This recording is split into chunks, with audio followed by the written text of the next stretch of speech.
All right. Hello, Mr. Blades Don't Run. My name is Dr. Susan Wu with the General Psychology Division, and I am also the head doctor of the General Psychology Division, and I will be conducting your general psych evaluation today. Would that be okay? Yes, ma'am. Okay, so let's begin. So the first three questions I'm going to ask you are going to be just general questions, and then the last ones are going to be my evaluation for you, depending on the scenario. So here we go. First question: why did you want to join the military police?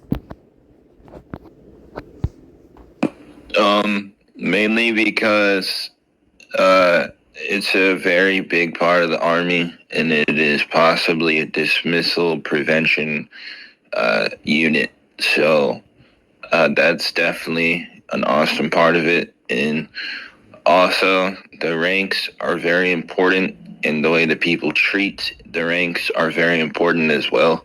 So I think that it would be awesome for not only the people that are in MP, but it would be awesome for everybody around um, that would either be being served justice or possibly helped out of any situation they may be in. You know, that could be harassment or somebody using force on them that is not authorized. Okay. Second question: why do you believe MP is important? I believe MP is important because there could be moments that nobody can do anything about a situation and somebody gonna get fired because they break a rule on a bad day of theirs, and it could have been prevented.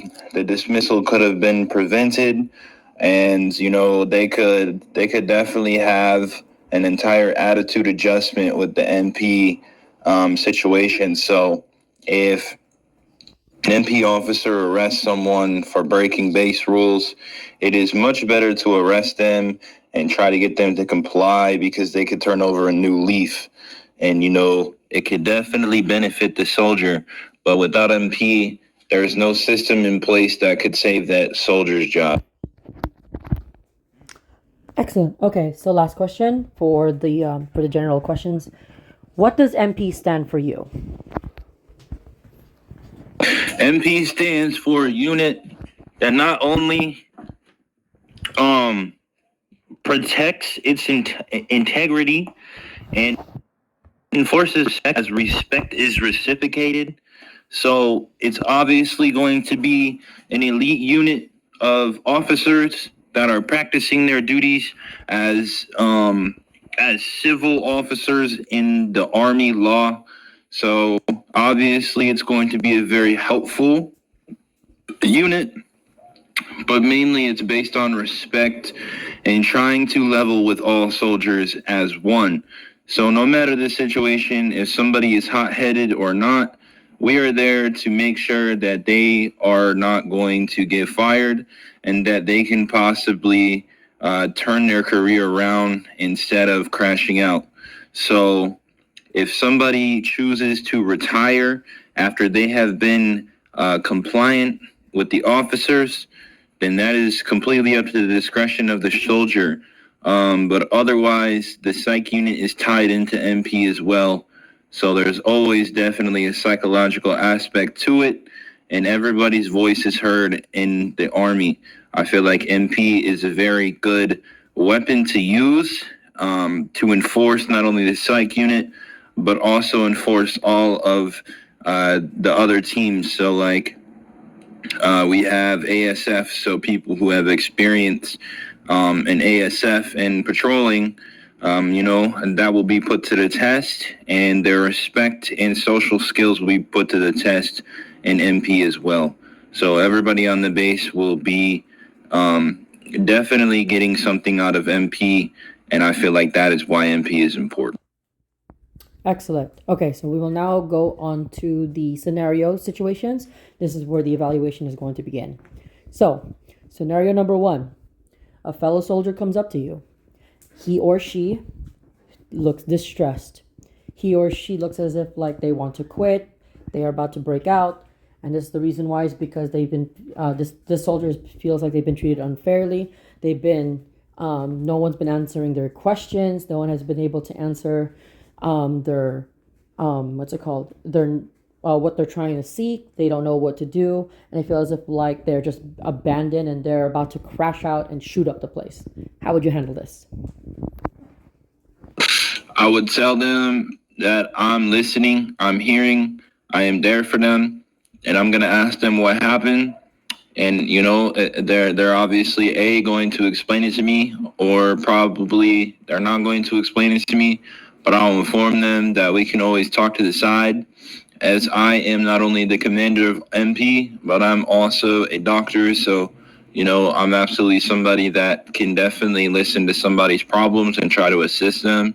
I will remind them that their voice is heard and that I am the general, and my responsibility is to make sure that their experience is the best experience they can have. And if they feel that they're ignored, I will try to assist their needs in every way that I can. Not only trying to assess a situation with base rules being broken, but also if a soldier's not getting polite treatment by a general, then I will be that upstanding general to give that treatment. Okay, perfect. Excellent. Second scenario, a soldier comes up to you because this soldier pulled you aside after training, after the raid, and they said, I feel scared, I feel threatened, I don't have a voice because someone who is higher up, let's say someone who's a colonel or a general, is bullying them. They're mistreating them. They make them feel as if like they're inferior. They make them feel as if like they have no ability to do anything because they're just a recruit or a private. And this person keeps asking to be retired because they don't want to feel the disrespect anymore. And they come to you because they feel as if like, they saw how well you're doing in MP, but they're just too scared to speak up against the general or the colonel that's mistreating them. How do you handle this? I would tell them that their voice is heard and they can body cam any situation that they feel uncomfortable. Also, I'll be that voice to tell them that if they feel the need to retire, retiring isn't the best option, because if you're going to retire for any sorts of disrespect, you're going to go in the city and you're going to find out that the city is a lot more toxic than it is up here, as we do stand on a pretty big statement of respect. Like we don't tolerate disrespect and bullying. That's definitely not our thing. That's definitely like a city thing. Gang members do that. Gang members have less respect for people, and especially their opposition. So if they feel the need to retire, I will inform them that retiring is not the best idea, because they're going to end up going to the city, and there's going to be a lot of hot-headed people and people that cannot control themselves in mostly every situation that they're in. So if they're having problems with the higher up, then obviously I would inform them to give me the report of the full situation. If they have any body cam of the situation, then obviously I will handle my paperwork accordingly. Otherwise, I would just try to be there for them. And if they need to, schedule any sessions, then obviously I would schedule the sessions. Secondarily, they can come check in with me at any time. Usually when I'm online, I'm on standby, so I'm ready for any situation that may arise. I'm always available to talk about anything. So I would just be there for them, and I would try to give them the best outlook on their career. And the best outlook is to kind of just put your head down and, definitely speak up when you need to, because everybody's voice should be heard. But if they feel that they are not being heard, there are many other people that will listen. Okay, excellent. Last scenario. A soldier comes up to you and says that they want to hurt themselves IRL, and they feel depressed and anxious, and they feel that they just want to do something themselves because of the fact that a lot of people have been bullying that soldier, because let's say that soldier is a man playing as a male playing as a female, or a female playing as a male, and during that time.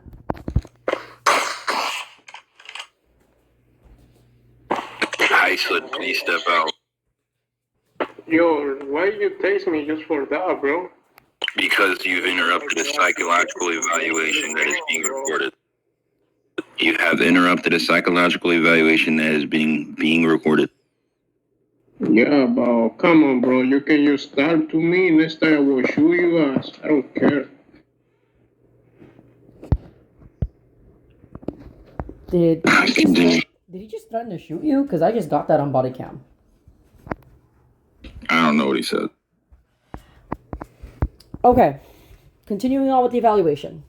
A soldier comes up to you depressed, wants to hurt themselves, and is completely just down in the dumps. They have no more, like, they have no moral obligation to just, keep going and all that, because this soldier is either a male playing as a female or a female playing as male, and they're being bullied for it, and they are being made fun of. They are this soldier has told you they have been called the F word. This soldier has told you that they have been radicalized and been tormented by other soldiers, especially whether it be soft hat or hard hats, because they make fun of the soldier for playing as the opposite sex or the opposite gender in the game. And they come to you and they say, I don't know what to do. I feel so alone. I don't have anyone to respect me just because I play as the opposite, the opposite character that I'm supposed to be. How do you handle that? I would tell them that any sorts of sexism is considered RP14. It is considered sexual harassment. For any sorts of bullying upon whatever skin that the player may want to present themselves as. So I would inform them that they need to record the situation. However, I am there to listen to them, and they should not feel that way in real life, because this is a game and people are obviously going to have their opinions on how other people role play. So whatever way that they may want to role play, I feel that is completely up to the discretion of the player, and they're not wrong for what they want to do. And secondarily, if anything like that does occur, there will be punishments given to the players that have violated the RP14 rule. And this is something we do not approve of in the Army. More than likely, if this is caught, if this is evidence proven, then the person will be dismissed from the Army, because we don't support that. That would be considered Army Rule 1. Excellent. Okay. Well, I'd just like you to know that the evaluation has now concluded.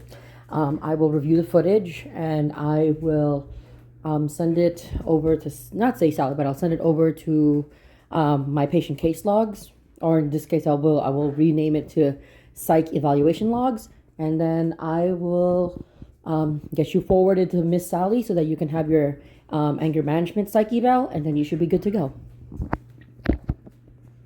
10-4.